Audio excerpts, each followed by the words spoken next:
Saudi અરબસ્તાનમાં વન્યજીવન પુનઃ ધબકતું કરવા હાથ ધરાયેલા પ્રયાસોના ફળ સ્વરૂપ લાલ ડોકવાળા ઓસ્ટ્રીચ એટલે કે શાહમૃગ 100 વર્ષ પછી પાછા દેખાયા છે.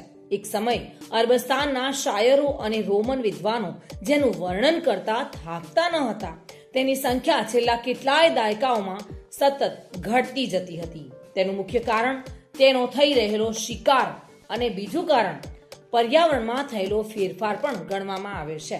આ અંગે આરબી ન્યૂઝ જણાવે છે કે આથી હવે એક્સટિંક્ટ થયેલા એટલે કે વિનાશ પામેલા અરેબિયન ઓસ્ટ્રીચનું સ્થાન લેશે. આ પ્રજાતિ 20મી સદીના પ્રારંભમાં શિકાર તેમજ પર્યાવરણમાં થતા ફેરફારો અને રહેણાંકના સ્થળો ઘટી જવાને લીધે નાશ પામી હતી.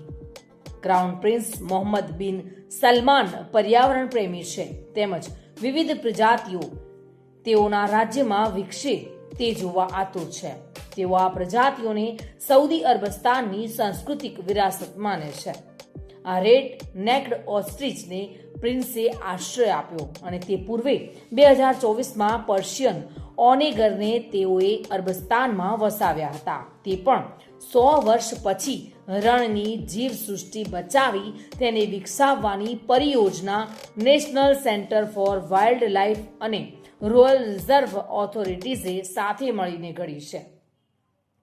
પ્રિન્સ સલમાનના રોયલ રિઝર્વના સીઈઓ તરીકે ખ્યાતનામ જીવશાસ્ત્રી એન્ડ્રુ ઝેલોવનીસે નિયુક્ત કરાયા છે.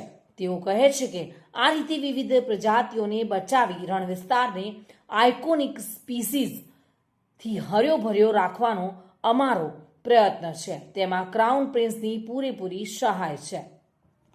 અત્રે ઉલ્લેખનીય છે કે શાહમૃગ વિશ્વનું સૌથી ભારે અને સૌથી મોટા જીવંત પક્ષીઓ છે, જેમાં પુખ્ત સામાન્ય શાહમૃગ 63 થી 145 કિલો વજન ધરાવે છે અને કોઈ પણ જીવંત પાર્થિવ પ્રાણી કરતા સૌથી મોટા ઈંડા મૂકે છે.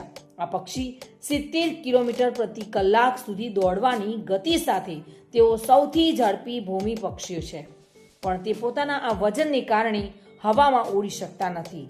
આ પક્ષીઓને ફિલિપાઇન્સ અને નામીબિયામાં નોંધપાત્ર ઉદ્યોગો સાથે તેઓ વિશ્વભરમાં ઉછેરવામાં આવે છે. દક્ષિણ આફ્રિકા વૈશ્વિક શાહમૃગ ઉત્પાદનોના લગભગ 70% જેટલું ઉત્પાદન કરે છે અને સઉદી અરબસ્તાનમાં વન્યજીવન પુનઃ ધબકતું કરવા માટે આ પ્રયાસો ફળ સ્વરૂપે લાલ ડોકવાળા ઓસ્ટ્રીચ એટલે કે શાહમૃગ 100 વર્ષ પછી ફરી દેખાયા છે.